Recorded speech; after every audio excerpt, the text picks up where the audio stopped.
Hello and welcome back to Belonging Songs.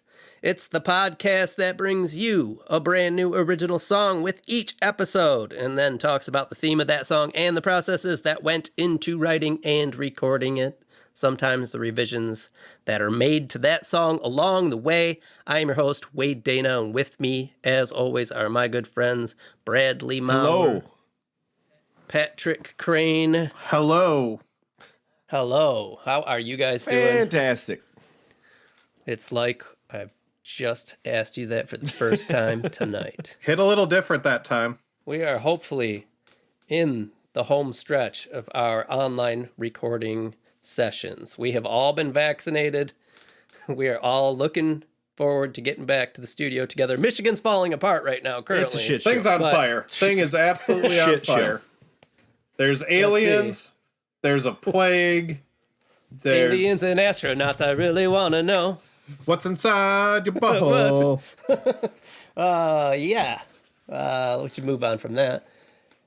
Today is April 13th. Michigan's in shambles. The virus is running rampant, but we're vaccinated.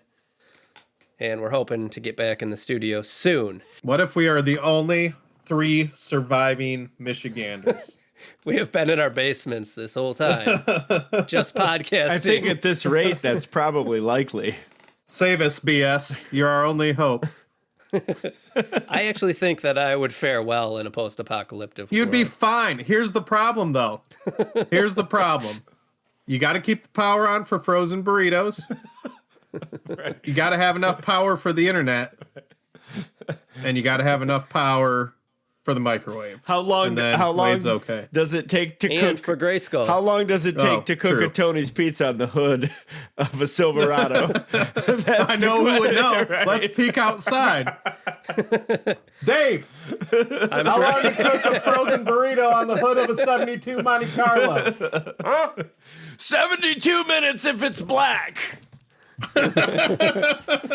Is it an SS? Yeah. let me check the Is the forecast. engine warm? All right, so this week we not only have. Oh my gosh, what are we doing? English, We don't motherfucker. Do you We speak do not it? have one song. But look at the big brain on Brad. We do not have just one song for you this week. No, we're doing 4 songs. Oh, God. And BSers, if you recall, back in season 1, we did an episode where we featured some songs from my first album entitled Better This Way. We listened to the first 6 tracks in that episode, and this episode we're going to listen to tracks 7 through 10. You know why we're doing that? Because, as we mentioned in our last episode, we don't really have a lot of new stuff going on right now. So we're still working on new songs, and this is a way for us to still bring you an episode and new music, because most of you will have never have heard these songs. So fun opportunity to get these out there. I'm excited for some new listeners to hear them. This was an album I recorded in 2008. It was my first foray into solo singer-songwriting. I did a lot of experimenting on this album. Didn't really know what I was doing. Never written songs of my own before with vocals and everything. I played most of the instruments. But there are guests that show up on a lot of these songs. Brad, I know you were on a bunch of them. I tried to get my friends involved. And this was the project that really kicked off my solo songwriting journey. This was also, I should mention, when we were doing the Skeleton Lunds project, we played a lot of these Played a lot as of that these, yeah. set, and especially the 4 that we're going to play tonight. We played the hell out of those, and they were really fun to play when we played live we had a good couple year run there where we were playing live at the regular, and these were getting really fun. Like the most fun show I think that we played is we were our last one. we were starting to get really good. We kept slowly trying to kick a set list to the curb, and we did, and we had this show where we just sort of played for an hour, maybe a little longer, off the cuff, and everything sort of flowed in. There's no breaks. We just flowed right into one song into the other, sort of feeding off each other. Yep. That was fun. You and I were getting to the point. We just like kind of give a look, play one note or something. And you're like, oh. And everybody knew where we were going. And it was probably it was the most fun I've ever had playing music, was playing that show, and getting to that point was so fun because we would always have those same little moments would repeat in practice or in shows prior, where all of a sudden we would get to that point and really just... It's like inside jokes that we had during songs and everything. It's kind of like what it was, yeah. And so all these songs will always, forever remind me of those days when we did that. And it was just so fun to do. And I'm glad we did it. These songs are completely different than how we played them, too. Yeah. Maybe in the future we'll have to dig up some live recordings, which... We never recorded anything good. I guess we recorded some of them. We did. I think we did this one. The first song you're going to play today is More, right? And I think we played that live or on the album, which was pretty fun. I'd have to verify. Okay, well, let's get into this. I like that you mentioned that, Brad, because that was a really fun time when we were doing that. Yeah, absolutely. Yeah, this song is called More. And it is the 7th track off my first album, Better This Way. Let's check it out, and then we'll talk about it a bit. There are times when I wanted to die because I was so sad. There were times when I've been so glad to know what I know. There are times I'll just sit around thinking nothing at all. I wanna do something that matters most of all.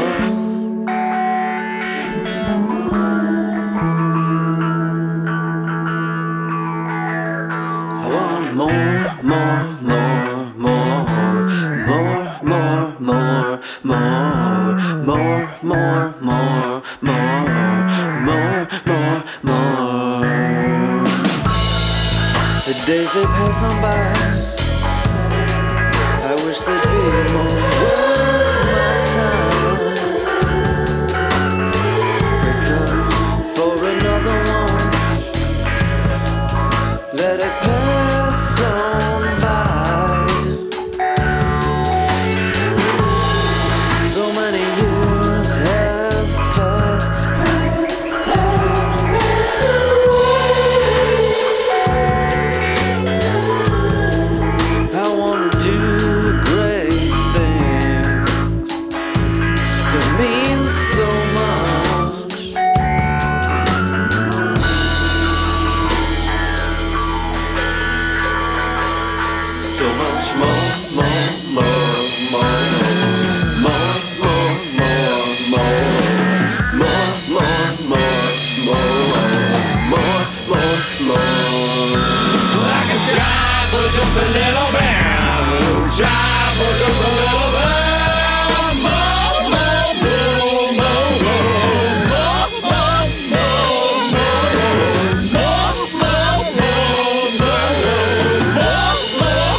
Apparently, you were in the room at some point during the recording process, Brad. I usually make. I hear you at the end. I usually make the intro or the end. It's funny because it's been so long since I've listened to these, so I didn't remember that happening at the end. Me either. So that gets really crazy, and you could tell there's just a lot of experimentation going on when I was writing these. The tempo is horrible because I didn't record to a click track and then made poor Chad play drums to it. He still nailed it pretty good. Yeah, and yeah. so that's my friend Chad playing drums, my friend Cynthia on the bass, and then I'm doing everything else on that. Brad, I don't know what you were. I don't know if how you got in Just there. yelling in the I studio. was That's what probably Brad was just doing. around. Or I could have taken that from something That else. could be. I will say about Cynthia's bass line is when we played live, is that It's so as great. I was mentioning, like I played the bass for that song and it was so fun just to play what she Yeah. played on that, because I love how the intro started, which was a really fun thing to play, and then you drop down to play low notes, which was fun to play, Right. and then you go back up for the chord, like the do do do do do. Then you start throwing more notes in every time you climb the scale. This is like one of the best written bass lines, I think, on the planet, because it's so fun to play. She has the best pop sensibility from anybody that I've played with. Just awesome grooves and riffs. Just, yes, Yeah. very natural for her, It's too. always a pleasure to hear what she would come up with. And she's on a couple other tracks on this album. Yeah, obviously, when we played that live, it was a way more tight of a ship. This is very loosey-goosey and experimental. You can hear I was playing with just the very limited tools I had. Like, I would have had just a basic version of Pro Tools and the plugins that came with it. And you can hear the pitch shifted vocals that I'm playing with. Like, there's some really low vocals, and that's just the performance pitch shifted down and played along with it. I don't know. I would just try all that weird stuff because I didn't know what stuff did. I was like, well, I want to figure out what this stuff does. And it just made its way in to the music that I was writing because I didn't really know. Yeah, what I it's was sort doing. of a happy mess, though. I mean, I like the fact that it's not a tight ship, and there's certainly tight elements about it. I mean, it works well together, and I think we can praise Chad a few more times. He is an exceptional drummer, and he masks the fact that he didn't play to a click track to where when I'm listening to it, I'm not hearing missed beats or ghost notes that No, you're hearing that more distract me. more of like a time signature piece, you Yeah. know, where it's like you notice that it's moving, but it's so tight that it doesn't really matter that it's Right. moving. I like that about it too, and I like the fact that it's an overall, like the tone of that song is very sort of serious and about like just ambition, but it gets so messy at the end that you're like kind of give up also at the same time. And so like I've always loved That song is basically an analogy for my entire but it's so creative endeavor it, in life. But it's an important piece of art in that sense, is where it's like, the ambition and then it sort of falls apart, which is sort of it fits. Yeah, you can drive yourself crazy. Yeah, it fits. And so like I like that about it, and I don't think I've ever even talked to you about if that was like the intention of how you built that or if that's just the way it worked out. But it's very interesting to listen to in that regard. No, I probably didn't, because I think we've mentioned like this was early in my songwriting days, and intent was something that both of us, I think, lacked Correct. at this point. Yeah, you're right. When I was writing songs, it was like, oh, I wrote this thing. It's the thing. Yeah. However, Even if some of it didn't make right, sense. however right? it laid Like, down and then was the thing. Right. Yeah. and then try to ascribe meaning to it. Now, this song I did and do really like the lyrics to, so this is one that I think, I kind of hit what I was going for from the get-go with the lyrics. It's a pretty easy theme for me to draw off of, so I think I hit the mark and said what I was intending to say, but I think there's a lot of examples in some of my early songs where maybe I didn't so much because I didn't give it as much thought as I should or I would now. I like it. Yeah. So, that's more. Now, moving along. I also never realized that song was that short. Moving Yeah, it's not very long. along, Yeah. Brad. Sorry. Sorry. Patrick's got a dinner date. I think when we played it live, we extended the intro. Yeah, a we bit. did. It was a little longer, Maybe. which makes that surprising. it was fun to yeah, play. Absolutely. Next track number 8, called Such a Gas. Again, I haven't heard this in a really long time. Me neither. Let's Do it. let's do it. Yeah. Let's go. This one's kind of long. Well, here it go.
differently. Life's such a gas. It'll burn you up and it'll spit you out. And then there's nothing, nothing, nothing, nothing left. Yeah, it'll burn you up and it'll spit you out. And then there's nothing, nothing, nothing, nothing left. I wanna cry. I wanna cry. I wanna cry. I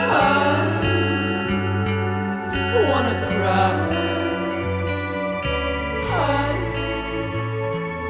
wanna cry. I wanna cry.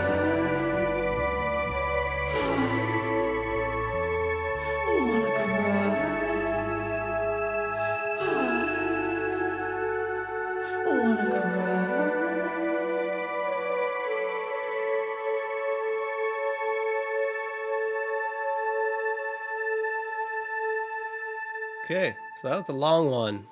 I still really like the end of that. Love the end of that. When that end, we used to play that live.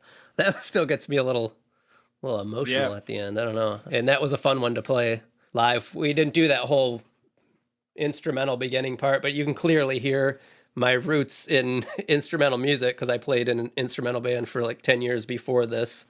This one always used to be fun because we used to connect it to different songs. You would just start put on the end. Yeah, you would just start playing that outro riff after that whole beginning stuff ended. And it was really fun because all you had to do was kind of start playing it. We knew where you were going, and it was like, oh, let's do that real quick. It was like an outro to different songs all the time, which was really fun to be a part of and play. Yeah. Patrick, you look like you were going to say something there. Rainy street, New York City. Porter walks into a bar, partner just shot, starts drinking again for the first time in 15 years. Yes. That's it. That's it too. That's Rated R. That's the movie. So like the beginning of it, right, is like that whole scene, right? Yep. He's and outside. then it escalates, and then he redeems himself at the end. Definitely a new lyrical theme for Wade on this one too. The title is called. Oh yeah, you think so? Yeah. Title of that movie, right, is Sober for the Last Time, right? Oh. Okay. Yeah. Yeah. So when we hopped on this Squadcast meeting, Brad was shredding. I had gone upstairs to get a glass of water. I came down and Brad was in the meeting and he was just shredding on guitar. And folks, BSers, the dual solos going on in this Two song solos. are also Brad Two shredding solos Yep. of me shredding at the same That's right. time. Yep. I had a guitar in each hand. I seem to remember that was 2 takes, and I think I put them together did. in post-production. We were like, hey, do you want to do another take? And I was like, yeah, I'll do another take. And I played something completely different, I gather. Yeah. You got Glenn Fry at 220, man. Yeah, I got real Glenn Fry, man. Wade was like, it was always so fun because I would be like, hey, what do you want it to sound like? He'd be like, oh, just play the guitar. Like, it's not a big deal. So I would just do whatever I wanted. Totally different than nowadays, right? Yeah. Right. No, it's the same. but it always ended up being something where we didn't expect it to happen because of that. Yeah. You know? Yeah, a lot of experimentation during all this. Had you said to me that you wanted it to sound like Glenn Fry, I would have played something completely different. So yeah, Brad's on the ripping solos. My friend Todd is playing the keys, so he does the piano and the horns through that middle part. I do the horns at the end. Chad on drums. I can't remember if that's Cynthia or Matt on bass for this one. Honestly It sounds a little bit like a Matt It performance. does, yeah. I don't remember, honestly. Leaning towards that being our friend Matt, who also played live with us. Patrick, there was some flute in the beginning of that. Fife. I know. We need more of it. I know this is before we knew each other, but It's about fucking time back in the past. You got some some flute flute in in there. this week, actually, right now, our song Familiar Things is the active episode during the recording of this. And it's so funny that we recorded the first part of that episode so long ago that our flute joke wasn't a thing yet. In that song, we're talking about flute like so nonchalantly. Yep. Like nobody cracks a joke or anything. I'm listening to it like cracking up, thinking of Brad frolicking out in the woods with his flute. And Wearing his goat pants. Yep. Dude. So that was funny. A funny bonus when I listened to that episode again. Nice. Yeah. So I think we can move on from that one. Any final thoughts on that one? No, but I do love that song, and I always had forgotten about the beginning of it. As far as it being long. Yeah, when I clicked on it, I was like, oh, 6 minutes. Like, what is this? The song's like 2 minutes long because that's all we ever played of it. But really fun song. Speaking of short. What, is the next one very short? 1 minute and 26 baby. seconds. Yeah. It's funny, this album has a lot of... There's a couple really long instrumental tracks like that one. I think there's like 2 or 3 of them in this album. But then there's also 3 or 4 very short songs. So... yeah, this one is called Life Thinks It's Funny. And this carries on with, you can tell that I wrote this. So, by the lyrics, I always connected very much to the lyrics of the song. And it would be no surprise to any listeners. So let's get into it. People think I'm crazy, they just don't understand.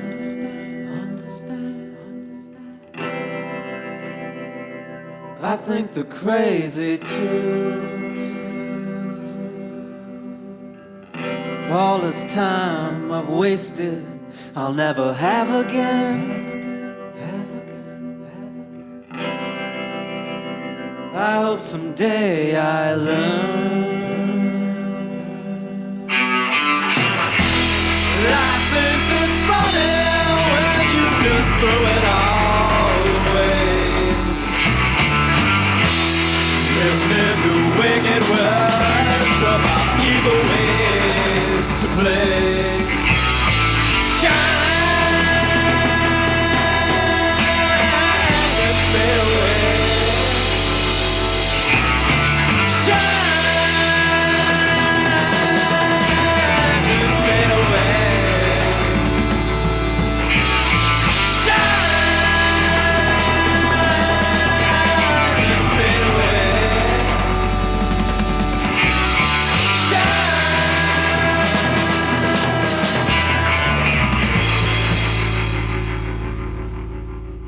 Hope Chad doesn't listen to this podcast because he's a fucking good drummer. Like, I really. He is really.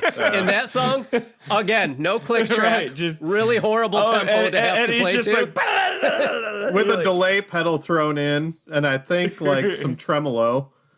Yeah. But to be fair, telling Chad, like, hey, this is a song that you just need to do a bunch of badass fills on is like right up his alley. Like, he doesn't want to keep straight beat. No. Dude wants to be Yeah, he needs to be Tommen. Yeah. perfect track for him. The drums really do just take that thing to another level because they are so a little sporadic, which is like perfect for it. Yeah, And I think the mix is terrible on these. I listen to them now. I'm like, I wish this was louder. I wish this sounded better. But, you know, it's the best I could do at the time. Can't go backwards. That's it. No. It's you document and you move on. Yep. And especially my vocal performances, you can tell I'm just like not super confident yet. Correct. I think playing live really helped that a ton. Yeah. And that came after these were all recorded. But yeah, I did like doing those short songs like that. Come in, do it real quick, and it's a thing, and you move on. Yeah. So and then fade away. Fade away. Yeah, I like that one. Yeah, that's a good one. I like that. We played some of that. We didn't play this one Not a lot, but we did. stuck it in every once in a while, and it was always like I was fiddle fucking around on it most of the time, so I don't think I ever knew how to play it. Yeah. But it's funny that we had a lot of these songs that we did play a lot, but never played the same twice. Right. All right. So we're going to wrap this up with the title track from this album. Oddly enough, no. This album used to be called Of Few Words. And it was an hour long, and I ended up cutting like a handful of tracks out of it. And this was originally the title track of Few Words, because of course it would be. It has no words. This is an instrumental track. And I think we touched on this What? in the the first version, or the first episode we did on this album, where it comes in, track 1 is Fired Up. It's like a really kind of hard song to get into. And I had followed that up originally with a song called Little Girl, which was arguably even harder for people to get into. So right off the bat, you got 2 albums where most everybody's going to be like, I'm out. I think, and me back then, I'm like, now if you can get through these, then I'll give you the yeah, shit. I think I remember your dad, such your an idiot. dad just looking at you real funny when he heard Little Girl. Like, what? Oh, because we played that. That was a hit. Oh, that was like, what is it? Does it say more about me or everybody at our that shows? liked it. And everybody's favorite songs being "I Hate My Life and I Wish I Was Dead" and "Little Girl," which is about murder. Anyway, so the album was originally called "Of Few Words," and it was really long and laborious to get through. And I ended up cutting some tracks years later and changing the name to Better This Way, and that's what we're listening to now. And I think maybe in the future I might actually dig out those cut tracks and maybe remix them just for a fun thing and add them as bonus tracks online or something. I like that. So maybe that's an episode for the future. The remix. Easy ones to do. So this song is an instrumental called Of Few Words, and this is another very experimental track. And let's give it a listen.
Some atmosphere. You know, I always wonder, you hear soundtrack music a lot, right? And you wonder, like, what makes the people pick that particular track for soundtrack music? It's pretty badass, like, soundtrack for, you know, for, like, bed music, for, like, a scene. Yeah. Like, a lot could be going on. You could listen to this song at different times and close your eyes and picture a completely different scene, which makes you think, like, this would work for so much shit.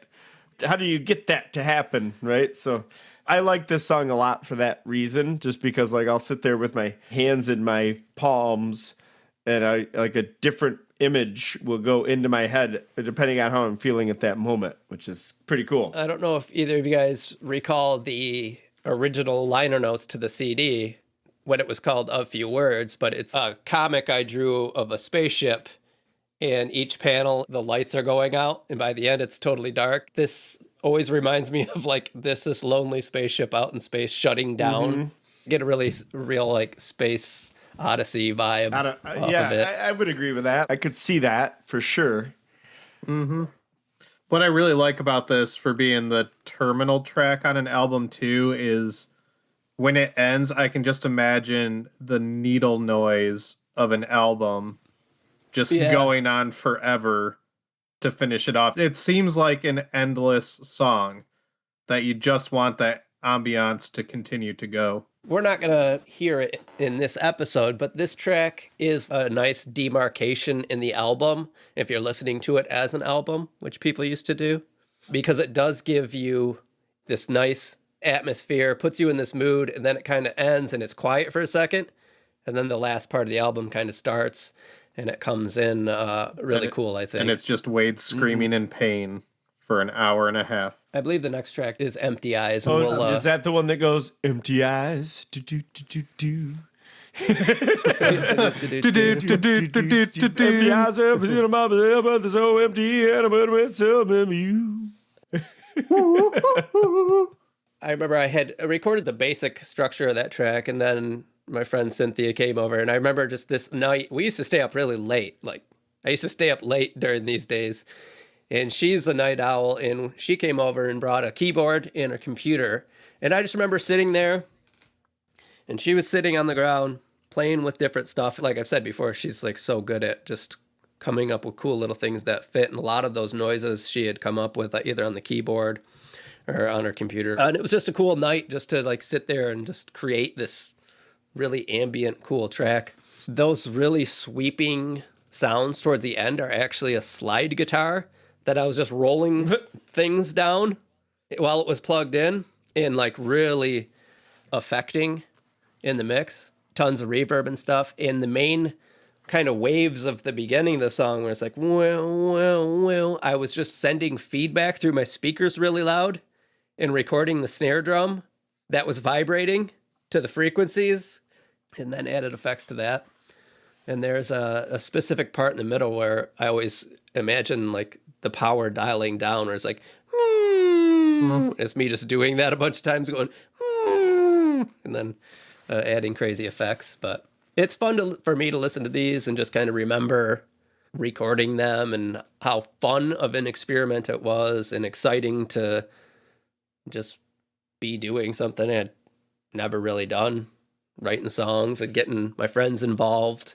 And yeah, you get to listen back and have this as a memory. And that's one of my main goals for this whole podcast is someday we're going to look back and be like, yep, that was awesome. When we're sitting at Cracker Barrel. eating carrots. Playing that golf tee game. You know what? I think I am going to get a second helping of those cheesy potatoes. Buying gifts for the kids in the shop. Oh, I think that the kids will like these parachute men. Who the fuck does John Cracker Barrel think he is, calling me an ignoramus? Sitting in the rockers with no intent to buy. Yeah. Yep. All right. So that's beautiful. We did it. Tracks 7 through 10. We will finish this album out at some point, probably this season. I don't want to let it go a whole nother season. We'll probably hit them again in the near future. And before we attempt an outro to this episode, Ooh, get geared up. any final thoughts? it's fun hearing your evolution as an artist because, if you would have played me if I didn't know your music more and then played some of your more contemporary stuff, it's just such a different world for a lot of reasons. So, yeah, it's fun. Yeah, I think it's good sometimes to listen back and kind of remember some of that. Like, wow, I was experimenting a lot. Maybe I should kind of revisit some of that curiosity, in my new music. Now, I don't want to get too like, okay, well, I do the drums and then I do the thing and, get so formulaic with it. Sometimes it's like you can just hear experimentation in just the tools I was using because I wasn't familiar. I wanted to get to know what they did. And there's always new things that we can find as tools to make music with or art with. And it's beneficial to sometimes push those things to the max just to find out what they do. And often will lead to interesting results. This season, I'm going to experiment with writing a good song. Come on now. You started the season. Check out that Spotify ad. That soundtrack's You started badass. the season off. That'll not be playing when this is on, but don't worry about It's got 2 of your riffs on it. it. Speaking of Spotify, Patrick, don't you do something with their songs every week? I do. I push buttons to our playlist. It adds songs that you may have heard before on this show. Brad, did you just drop a needle? What was that? Okay. Do I get a 1-up? Yeah, you just got a free life. Oh, man. Patrick curates our Spotify list, so if you just want to listen to the songs without listening to us talk about them, Or- you can go... Or, do intros and outros. Right. Link in the show notes, in the episode description, you can find the link to that, and give it a listen. We're very proud of the songs that we have written for the show. So, damn it, I lost it. Still doing an outro. So yeah, you can check out the Spotify playlist. You can also go to our website. We have merch there. We're also very proud of our merch, and we would love for some of you Get that to purchase some of it. Wear it out in public so other people can be like, hey, what's that? And you can be like, oh, this is the super cool podcast that I like, and you can tell your friends about us. We would greatly appreciate it because we need your help to find more listeners. On our website, you can also leave us a message. You go to the forums page, you can type us a little message. We'd love to hear from you. Just say hi. Just tell us what you are up to when you're listening to the show, or really anything. We would love to hear May from get you. a personalized response from us. Yeah, it's quite possible. You could also send us a message directly to bs@belongingsongs.com. That's our electronic mail address. Oh, we got electronic mail now? What? Yes. I don't have the budget for that. We also What if I have want a to send us a Patreon letter, account. Wade? What do I do? We're going to need to get a P.O. box. We will... We need a PO box. Stay tuned. Stay tuned. We have a Patreon account, and there you can pledge your allegiance to Belonging Songs. You could become a BS and PSer for as little as, I don't know, somebody do the math. What's $5 a month per year? 5 times 12. Carry the 2. N minus 1. First, outer, inner, last. How does that relate to a cup of coffee? I think it's 2.4. I don't know. How's that relate to Sarah McLachlan puppies we could rescue? Exactly. Okay. Anyway, you can become a BS and PSer. That's a Belonging Songing Patreon supporter. You can become a Chuckers or Uncle Dave. There are different tiers. There are episodes of our other podcasts, What We're Listening To, available there. But, surprise, surprise, you Belonging Songers are going to be getting What We're Listening To episodes coming to the second half of season 2. That's right. We're taking a break in May, but we will be back for the second half of season 2. Because we're out of PTO.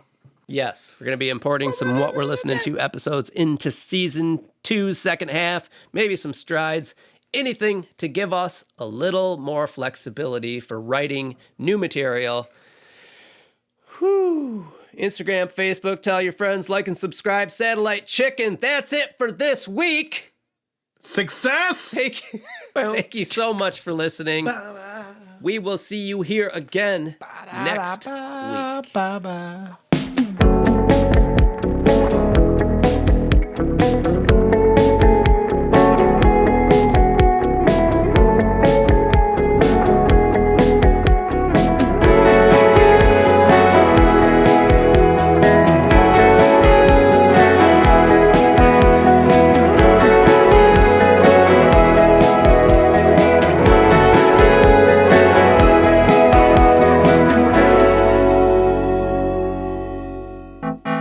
been a Milli Vanilli cover band, which would be a cover band of a cover band?